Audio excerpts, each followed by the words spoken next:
So there was this king in Judah.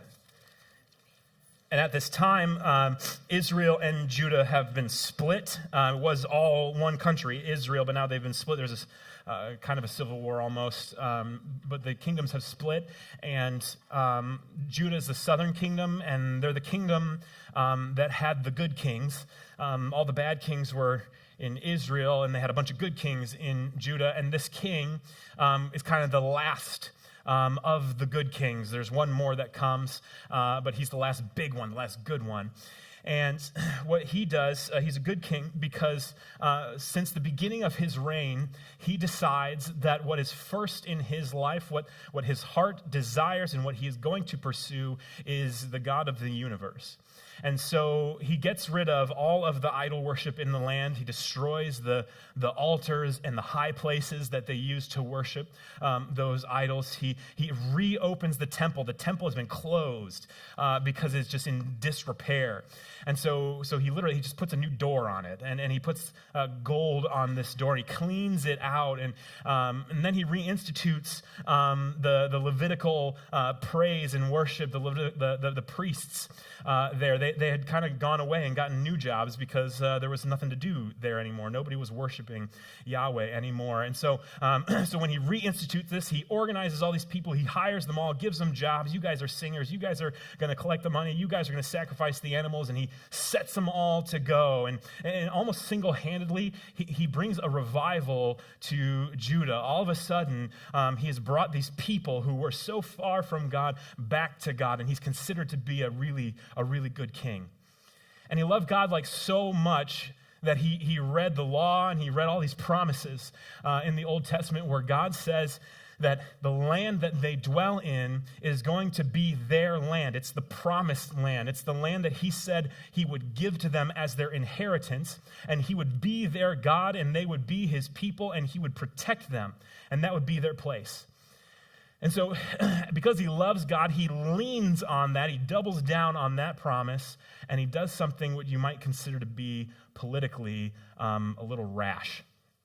See, at that time, there was one of the world's first superpowers, this massive empire that had been built over the last few hundred years, and it was called the empire was called Assyria. And Judah was technically a part of their reign, and because Judah was a part of that, they would pay these heavy taxes or tribute to Assyria.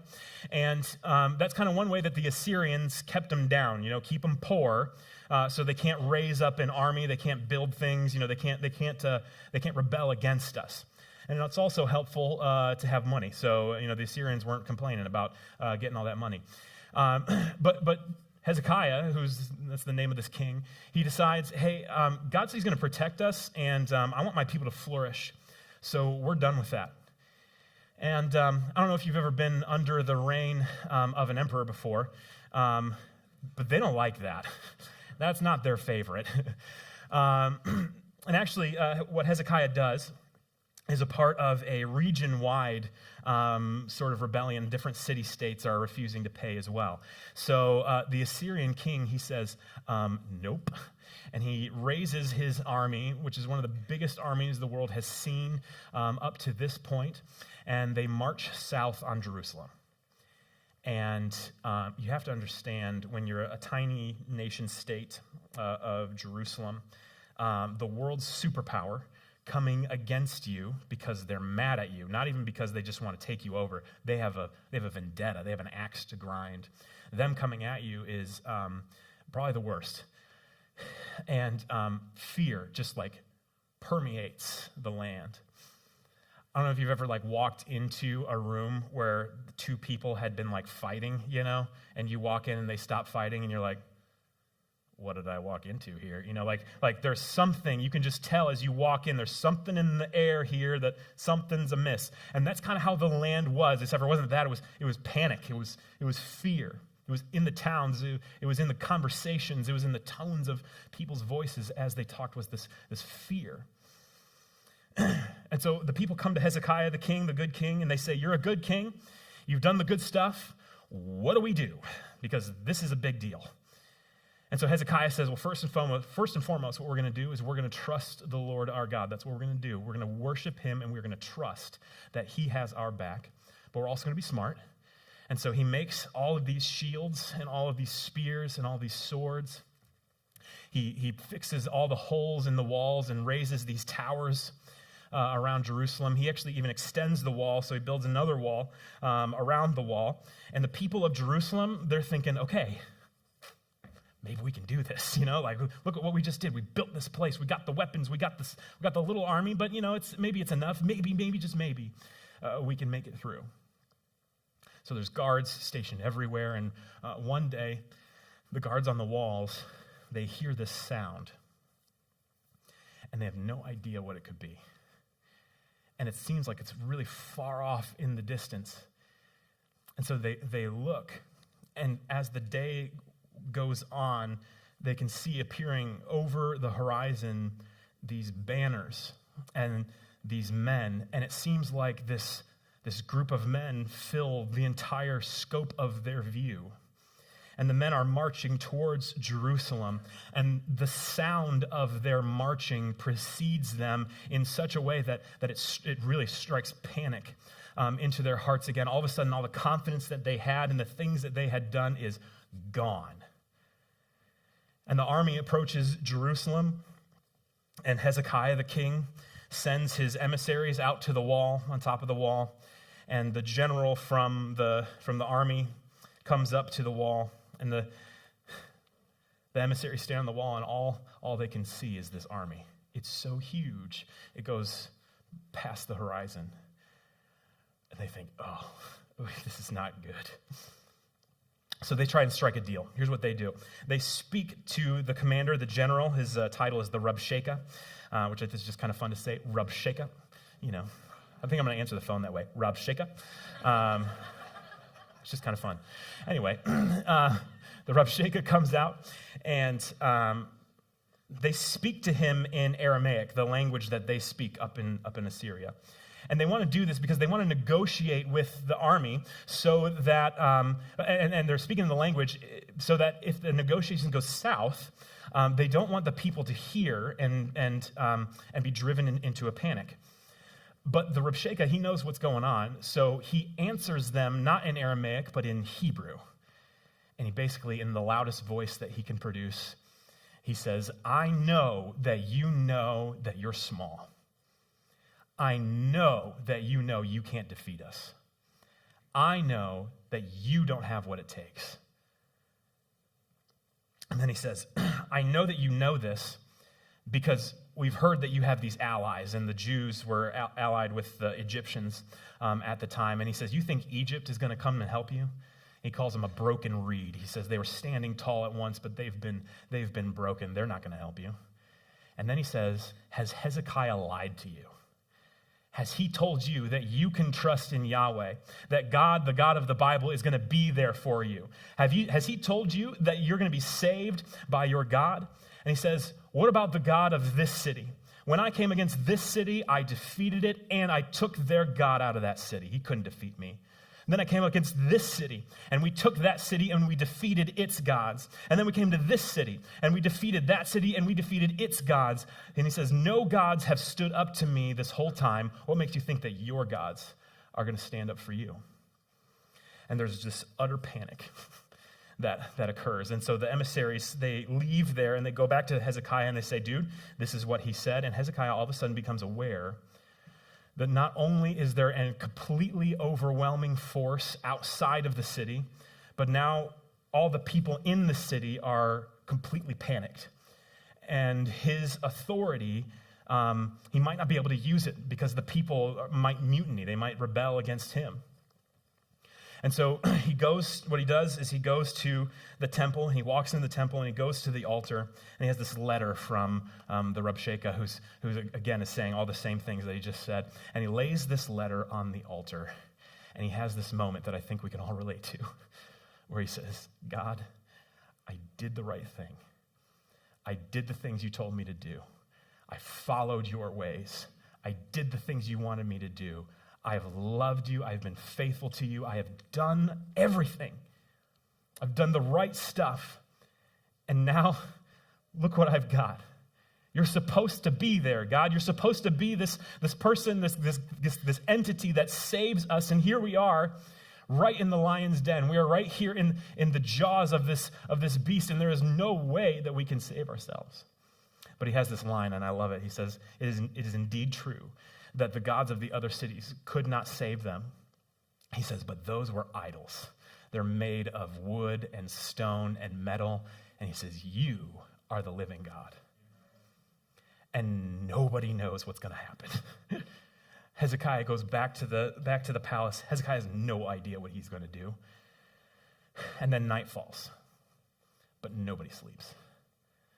Panic is like just beneath the surface. And in the middle of the night, there's these sounds like coming from the enemy camp.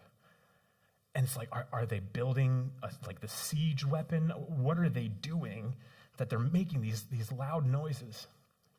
And as the story goes, they wake up in the morning and they go to the wall and they look at the army and they see this army. It's still there, but they're not standing up anymore. This army has completely died. In the middle of the night, the story says that God sent the angel of the Lord, and the angel says they cut them down. That's what it says. That 185,000 troops were just mowed over. And it's this beautiful story of how God shows up in the midst of it. Like, I don't know if you can relate to that, like have you ever been in the midst of it, Last week we talked about how we need to fix our focus, and sometimes our problems, they seem so big that they're all we can see. And so when we fix our focus and we look at God, it helps give us perspective. And this week was amazing in that I just heard from so many people the problems that they're going through and the struggles in their lives and how sometimes it seems like the problem is so big and they want to shift their focus onto God, but it seems impossible because this is so overwhelming. Have you ever been to that spot where your grief was overwhelming, where your depression or your shame was overwhelming, where anxiety just completely took over, where it seemed like there was no way forward? And then God shows up. Have you ever had that experience?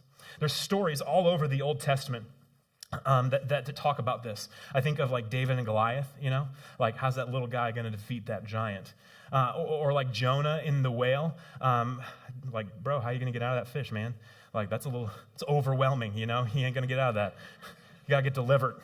Or I think of like Job in his grief, and he is overwhelmed with sorrow. And over and over and over, God shows up and he makes a way. Even when it seemed impossible, he makes a way. And the cool thing about these stories in the Old Testament is that they do two things for us. They first of all, theologically, they say that they're types and shadows. They foreshadow the main event, the big story that is yet to come, the story where Jesus comes and delivers us from Satan, sin, and death, who scripturally and in the passage that we're going to be in today, it says that those things have enslaved us. It's overwhelming. It has defeated us. We are powerless against it, and Jesus comes and he completely defeats it, leaves it annihilated. The word for the Reb Sheka, he goes home in complete shame. And that's what Jesus does for our sins. And that's kind of the main point of the passage that we are going to be in today, that sometimes when it seems like there is no way, God is the one who shows up and he makes a way. If I was going to summarize this passage, it's kind of long. It's verses 5 through 18 in Hebrews 2. I would say that the author of Hebrews is saying that God is supreme. He's all-powerful. He can do it. And then he says that even though he could just do it, what he chose to do was to come and become one of us in order to defeat Satan, sin, and death through his death, and therefore to deliver us. And now because of that, we can trust him. It changes the way that we live. And so this passage kind of has a flow to it. He's supreme. He defeated Satan, sin, and death. And because of that, it changes how we live. And it's very much this same story that's repeated over and over and over again in the Bible, that when you're up against something that is overwhelming, that is enslaving, that has stolen all of your power, and you feel so defeated, here is how God acts. And if I could just sum all of that up into one phrase, here's the main point of the message today. It's that God is the waymaker. God is the waymaker. And so we're going to look at that in Hebrews chapter 2. We're going to pick it up in verse 5. Now, I want to make a quick point before we do this. This is the last chunk in this series. We've broken Hebrews up into a couple mini-series. And so this first series is Jesus is greater, and that's kind of the whole point, that Jesus is greater than everything. And specifically, the author of Hebrews is making this argument that Jesus is greater than the angels. And so this part that we're going to be in, that's the point he's making. But what he uses to make that point is it's kind of like he's pulling out the big guns, okay? Like he's just going to totally mic drop this thing. He's going to be like, I'm going to say this, and then you're never going to want to worship angels ever again, right? And so he's bringing out the trump card. Anybody play euchre? He's got the right and the left, and he's like, boom, I win. Check that out. That's exactly what this passage is. It is designed to be a crescendo of the argument. It is a knockdown argument. And so, but you got to pay attention to what he says. He's saying that Jesus is better than the angels, but the reason why is because of how he treats us in our suffering. And the way that he treats us in our suffering is he becomes the waymaker. We're going to see this in verse 5. He says, "For it was not to angels that God subjected the world to come, of which we're speaking. It has been testified somewhere." This is from Psalm 8. He's quoting. "What is man that you are mindful of him? The Son of Man that you care for him." Now, the Son of Man was Jesus' favorite title for himself. He called himself the Son of Man a lot in the Gospels. And so the author of Hebrews reads this passage in Psalm 8, and he's like, oh, Son of Man, I think that's talking about Jesus. So here's what comes next, and here's the kicker for his argument. He says this, "You made him for a little while lower than the angels. You have crowned him," after that, "you crowned him with glory and honor, putting everything in subjection under his feet." So you follow his argument. He's saying Jesus was made for a little while when he came down lower than the angels, but because of what he did, he has become supreme. He's been crowned with glory and honor. It says this, now in putting everything in subjection to him, he left nothing outside of his control. You have to see this, that when we come up against this overwhelming, crushing, defeating force that makes us powerless, this thing that makes us seem like we're never going to get past it, what you have to remember, and what the author of Hebrews is saying, is that Jesus reigns supreme, is that Jesus is in complete and utter control. It says in putting everything in subjection to him, he left nothing outside of his control. You know what's interesting is you look up that word nothing in the Greek. Do you know what it means? It means nothing. Nothing is outside of his control. There's no way around that. Everything is in subjection to him. He is in complete control. Now, here's the thing. Sometimes in our suffering, people will say this, right? Like, hey, God's in control, or hey, cheer up because here's some truth. God works all things for the good, And sometimes, even though it's well-meaning, that can kind of be insulting in the midst of suffering, right? Because it can be kind of minimizing to your pain, like, oh, you're suffering that? Well, let me just tell you this. These 3 words, it'll make you feel better. And so there's kind of that element to it, but there's also kind of this idea that everything, when you're in the midst of it, when you're feeling overwhelmed, everything in your life is screaming to you that it's out of control. Everything in your life feels like it is completely out of anybody's control. And there's so much uncertainty, like I don't know what's going to happen here, and I don't know what to do, and it just feels like it's completely out of control. I don't know if you've ever gotten to that point in your life where you're like, my life is out of control. But what I love about the author of Hebrews is he's a realist. He knows that in reality, we can understand in our minds that Jesus is in control of everything, and at the same time, it feels like we don't see that. It feels like everything in our life is out of control. And so he says this next, and it's wonderful. He says, "At present, we do not yet see everything in subjection to him." So I want you to see this. He's saying 2 opposite things. Jesus is in control of everything, and right now, we don't really see that. And so here's the thing. I love this because this feels like suffering, right? Like if you've ever been there, you're like, I know he's in control. I know that everybody's saying that to me. I'm not questioning that, but it still stinks. Like it's still so hard to go through this. So how do you solve that, right? Because sometimes reality is complex. Well, there's this theologian who lived in the 1950s. His name is Geerhardus Voss. Whoever wants that, anybody want to change your name to Geerhardus? No? I didn't think so. Geerhardus Voss, and he came up with this principle. It's called the already not yet principle. Because here's the truth. This is throughout Scripture, that Jesus has defeated the enemies of Satan, sin, and death, and yet they are not yet come under his reign and rule. They're still running rampant. Sin still acts in your heart, right? Already and not yet. And also, we can accept the love of Jesus, be freed, regenerated, infused with the Holy Spirit, and already become a subject of his in his kingdom, and then completely not yet act like we're citizens of the kingdom, right? Sometimes the Christian life is so complex and it seems two-faced. And so what he came up with was this principle, the already not yet principle. And it seems like a paradox, right? Like already and not yet. But let me see if I can explain this to you. Can we put that first slide up there? So, first picture, map, right, or whatever. Man, I'm not doing so well on words right now. Anyway, so think of it like this, okay? Remember that story I started off with? Assyria is kind of the reigning empire. This is kind of what their empire looked like, okay? So it stretches from what is modern-day Iran and Iraq all the way through Syria and Lebanon and Jerusalem, kind of all the way almost to Egypt. That's their empire. And at the height of their power, this is basically the territory that they controlled. Now, they had an issue. They were the very first superpower in the world. Nobody had done it before, and so they weren't that good at it. Actually, ruling the world would only be perfected when the Romans came. Everybody else kind of stunk at it. They failed epically. So here's what happened to Assyria. There was some infighting. There was a civil war, and here's basically, can we throw the next one up here? Here's what happens.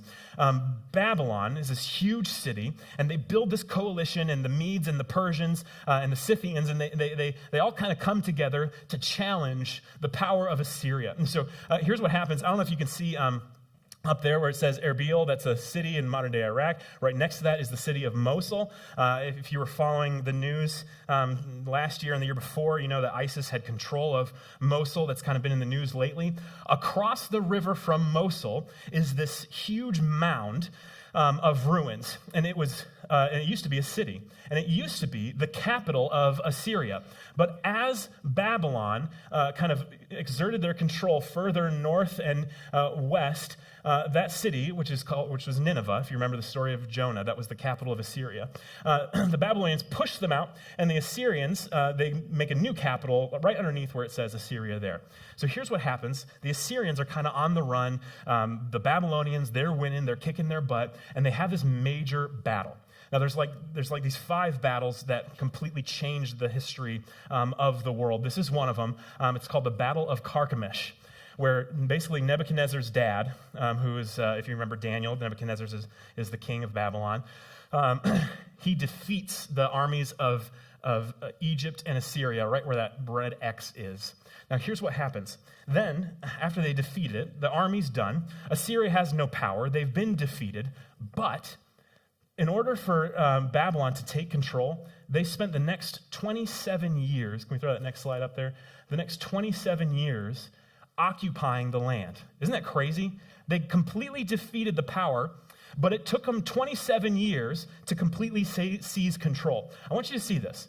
There is a huge difference between defeating the power and seizing control. Do you know what I mean? There's a huge difference between Jesus defeating Satan, sin, and death, and then us spending the rest of our lives gaining that new ground, walking into what it is to be the new creation in Jesus. And so what happens is there's no power, there's no army anymore. All we have to do is walk into it. But sometimes it takes 27 years. It takes a long time. It's hard work. And so many of you, I think, know this, that the Christian life very often feels like a battle. But here's the good news. Jesus has already won, and yet he has not yet seized everything. And that's the age that we live in. We live in this tension where he has already defeated the enemy, and now we are moving with him to seize that ground. And here's what this really means for us in the midst of our suffering. It means that you can do it. It means that even though it seems so hard to forgive that person, even though the pain and the hurt is so great and it feels like you just can't give it up, even though you want to hold on to your bitterness and your grief, even though your guilt is so incapacitating and so overwhelming, what you have to know is its power, its teeth have been completely removed. And all you have to do in the Christian life is walk with the Spirit into this newness of life. We call that sanctification. It's just the idea that we grow into what God has already made us. And here's what this means. It means that you can do it. You can do it. I know it seems so overwhelming, but you got to know he's already defeated it. You can do this. But what happens when you know that up here, but you just, for some reason, can't get it down here? You know what I mean? Like, you know what's true, but your experience is so overwhelming that it's hard to even get there. Well, the author of Hebrews continues. He says this, "But we see him who was for a little while made lower than the angels, namely Jesus, crowned with glory and honor because of the suffering of death, so that by the grace of God he might taste death for everyone. For it was fitting that he, for whom and by whom all things exist, in bringing many sons to glory, should make the founder of their salvation perfect through suffering." The author of Hebrews is about to go into this crazy speech, and there's a lot in it, okay? But here's what you need to know, and this is kind of the basic idea that he's gonna start with. It's that Jesus is the founder of your salvation. That word founder is translated in other translations the author, but it's this Greek word archegos. He is the archegos. It comes from two words, arche, meaning origin or beginning. It's from the word we get archaeological, going back to studying the beginning, you know. You may have heard the term the arch villain, right? He's the villain that the superhero is always fighting because he was the first one. He was in the beginning. Or sometimes... some different ways of doing church. They have a position in the church called archdeacon. He's the guy. He's the head honcho. So arche, meaning origin or beginning, and then ago, which means to lead or to take with. So you have to see this, that Jesus is the first or the beginning. He is the original leader. And so what the author of Hebrews is saying is that Jesus is the archegos. And what we're going to see, I'm going to read this in a second, but I want to explain it first. What we're going to see is that the way that Jesus becomes our leader, our chief, other commentators say that might be a better translation to say he's the pioneer, he's the one who goes first, he's the pathfinder, he's the barrier breaker, he is the way maker. That's what the archegos means. And how he makes a way is so fascinating. Because in the Old Testament, he made a way by just sending his angel and killing 185,000 guys. Bam, way made, right? or showing up in the wilderness, as a pillar of cloud and by day and a pillar of fire by night. Bam, way made, right? But what God does in Jesus is something completely new and even more beautiful. God could have delivered us very easily just by the word of his power, but he chose, in verse 9 it says, by his grace, he chose to become one of us so that he could be our leader, so that he could lead us out of the bondage to Satan, sin, and death. And so that's what the archegos means. He's the one who goes first. He's the one who goes before. He's the one who breaks through. He's the one who makes a way, and then we follow him. So now I want to, knowing that, I'm going to read the next few verses and you get to see it. It's verse 11. "For he who sanctifies and those who are sanctified all have one source. That is why he's not ashamed to call them brothers. So he's saying that, that Jesus has come and he's sanctifying us, and God is using him to sanctify us, and he's made us brothers. He's quoting scripture now. He says, I will tell of your name to my brothers. In the midst of the congregation, I will sing your praise. And again, another scripture, I will put my trust in him. And again, another scripture, behold, I and the children God has given me. Verse 14, since therefore the children share in flesh and blood, he himself likewise partook of the same things, that through death he might destroy the one who has the power of death, that is the devil, and deliver all of those who through the fear of death were subject to lifelong slavery. For it is not the angels that he helps, but the offspring of Abraham. There's a lot there. Let's kind of go back over it. As the archegos, Jesus puts on flesh. He becomes one of us so that through his death, I love this line, through his death, he might destroy the one who has the power of death. It's like just in my own weird brain, I have like this picture of Satan's like on his little throne, and the demons are like, oh man, he's dying, we're winning. And then he dies, and then he's like, oh, he saved the world that way. And isn't that your move? Through death, he destroyed the one who has the power of death. You have to see this, that Jesus took the thing that Satan does, like the thing he does, and he used it against him to defeat him. It's so utterly overwhelmed Satan's sin and death that they walk away shamed. I love that line. So he defeats death by suffering, and his death delivers all of us who through the fear of death were subject to lifelong slavery. I want you to see this, that Jesus is the archegos. He leads us out. He makes a way, and in doing so, he delivers us. Now, there's if I could just kind of sum all of this up really quickly, what I'd say is that Jesus as the archegos, in the midst of our suffering, he says, me too, and let's go. Because Jesus was made one of us, you have to know that he suffered everything that we suffer. The next verse that we're going to go through says that he was made in every respect like us, in every respect. Did you know, if you look up that word every in the Greek, do you know what it means? Every respect. That means that in every way, everything that we go through, he in some way tasted it. Some people always ask me, did Jesus suffer addictions? And here's my answer. That at the cross, verse 9 says he tasted death for everyone. Jesus was perfect. He was sinless. He didn't do anything to sin, but somehow in his death, he was able to taste what it's like to be guilty. He put our sins upon him. So somehow, in some way, he was able to taste what it feels like to go so long in fighting your addiction or fighting your sin or fighting the temptations that you struggle, and then to go so long and then to just completely fail, that feeling of utter defeat. Jesus somehow tasted that. He knows that feeling. He knows what it's like to feel guilty. He somehow tasted that. Even though he was sinless on the cross, he tasted that death. We saw in the garden right before he dies, we saw this in Mark, that the strongest word for depression is used to describe how Jesus feels in the garden. It says that he's overwhelmed with sorrow. Have you ever been overwhelmed with sorrow? It says that he sweat drops of blood. Do you know how much anxiety you have to sweat drops of blood? He knows how that feels. We know that during his life, he lost friends. It says that he wept when he lost them. He knows what loss is.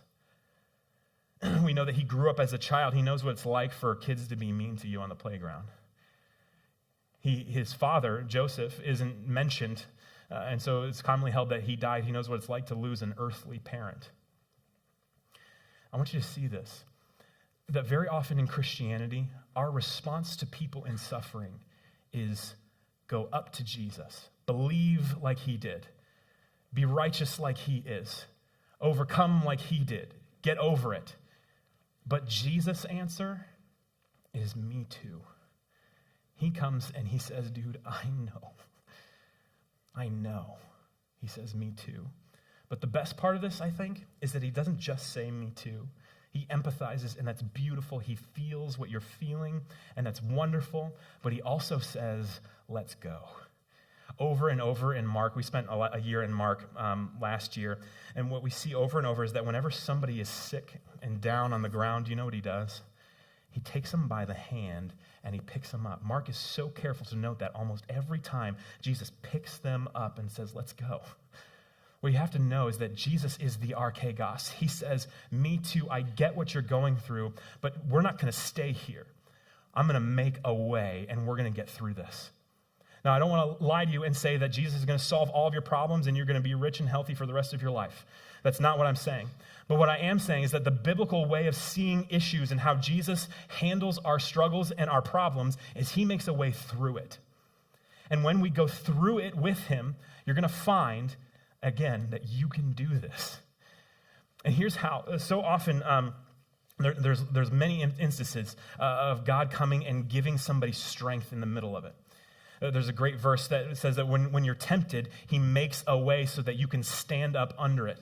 So sometimes getting through it means that he gives you the strength that you need. When you think that you don't have what it takes to make it through, he shows up and he gives you a supernatural infusion of strength.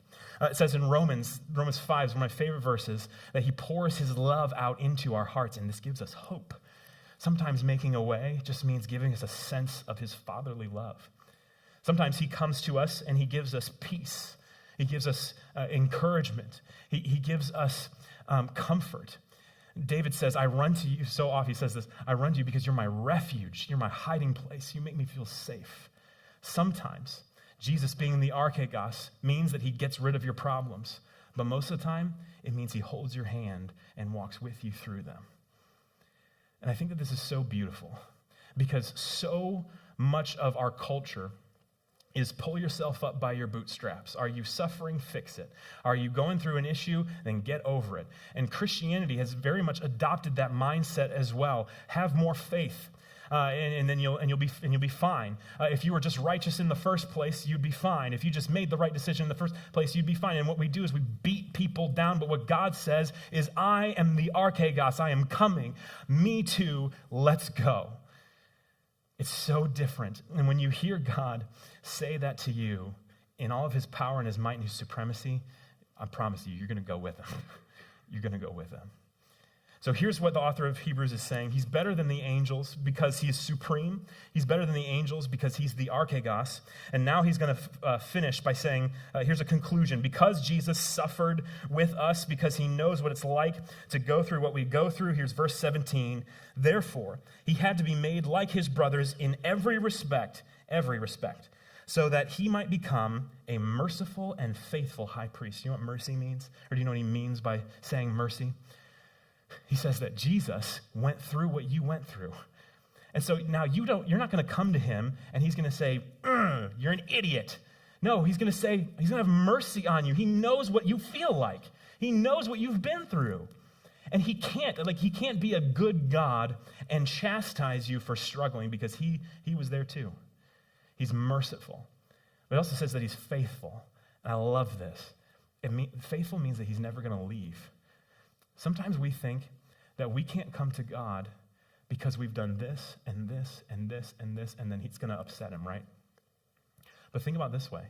When Jesus died on the cross, he took all of the sin upon him. He took all of the pain and brokenness of the world upon him. He took the wrath of the Father in payment for sins. The word is propitiation. He paid for those sins upon himself. And now sometimes we look at that and we think, yeah, you paid for it then, but right now you don't know how bad this was. Like this little thing I did here is going to hurt you more than all of this stuff that you already paid for. Sometimes, because we don't fix our focus, we think that our little issues are so big that it's going to separate us from God. But what we believe as Christians is that he is the archegos, that he knows what you're going through. And because of that, because he suffered for you, he is faithful. He's not going to leave. And the last thing that it says about him in verse 18, says, because he himself has suffered when tempted, he is able to help those who are suffering when tempted. I love this. He is able to help. That word in the Greek, able, is the word dynamos. It's from which we get the word dynamite. It means power. He has the power to help when you are tempted. He provides a way. He makes a way. He gives you that help. I think it's so beautiful to have a God that helps you instead of a God who is for you instead of a God who's against you. I think especially as a man, maybe, it's hard to get to a place where you know that you need help. And sometimes because of pride, we think that we can do this. We don't need the archegos. But if we're honest, we've all been to that place when we were so completely overwhelmed that we didn't know what to do. Many of you know that my wife and I have suffered several miscarriages. I remember the first one. I remember getting the call at work and having to explain why we're leaving, why I'm leaving, And then on the way home, having to say it over and over to the different people in my life. For some reason, it's just so painful to even just say it. I thought I was going to be a dad. It feels like the boundaries of your heart expand and you have love to fill, but then there's nothing to give it to. At the time, I was a deacon at a church, a small church plant. And part of my job was to set up the chairs in the auditorium, set the sound system. And I remember just being so overwhelmed that it hurt, and I couldn't fall asleep on a Saturday night. And I remember I woke up after a restless sleep, it was probably around 4:30, and I went to the church, and I set up all the chairs. And it was probably 6 o'clock. I just sat in the front chair, and I just put my head in my hands. And I just sat there, and I completely zoned out, just staring at the tiles on the ground. And I heard people come in the door behind me, and I heard them getting coffee and donuts and chatting. And I just sat there because it felt like I couldn't even lift my head up. And I remember a friend of mine came and sat down, and he put his arm around me. But even that, I just couldn't participate. And I remember the worship came on, and the pastor came and preached, and I just sat there staring at this tile. And then my best friend at the time was leading worship there, and he gets up to lead worship after the message, and he starts playing this song. And I remember hearing the chords before they even said the words. And thinking, why did you pick this song? This is a song about how God deals with us in suffering, about his kindness and his love for us. And I don't want to sing this song right now because it feels like there's just so much pain in my life right now. I can't even lift my head up. How am I going to sing to God? And I had this guilt inside me, I grew up Christian, you got to sing even though it hurts. You got to sing. And I stayed sitting there, and I remember they made it through the first verse, and they start the second verse, and I'm supposed to hear these words, the lyrics that they're singing, but I didn't hear anything. And for the first time, I looked up to see what had happened, and I just saw my friend's face just full of tears because he knew what I was going through. And I was sitting in the front row, and he knew what that song was doing to me. And I heard my friend sitting next to me just start to sob. And I heard the row behind me just start to sob. And I knew that in that moment they were feeling what I was feeling. They were hurt like I was. But they were singing. And it sounded broken. And it didn't sound right. But they were singing. And it just reminds me so much of what it means for Jesus to be the archegos, the one who comes down, who feels what you feel and makes a way through it. And sometimes the way isn't you doing it. Sometimes the way is you staying right where you're at and letting your friends hold your arms up for you. And sometimes it's God just giving you the word from the Bible that you needed at that moment. Sometimes it's the Spirit bringing to remembrance all the ways that he has been there for you in the past. Sometimes the way forward seems impossible, but he is the archegos. He makes a way every single time. So we've picked this next song very intentionally. It's a celebration about Jesus' victory. It's a celebration that he is the Archegos, that he made a way through even when it seemed like there was no way. And it's also a confession. It's a confession that he is good and sometimes we're not, that he is truth and sometimes we lie, that he is perfect and we so often fail to walk into the new creation that we are. He defeated, but sometimes we don't seize it. And what I love about this song is that the chorus